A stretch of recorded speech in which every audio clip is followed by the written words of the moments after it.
పూజించడం పూజారి వంతు వరమివ్వడం అన్నది దేవత ఇష్టం.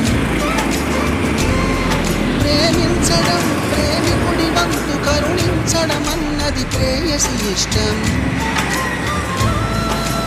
ఎందువల్ల నిన్ను ప్రేమించిందో చిన్ని మనసుకే తెలియదుగా, నిన్ను మరవడం జరగదుగా.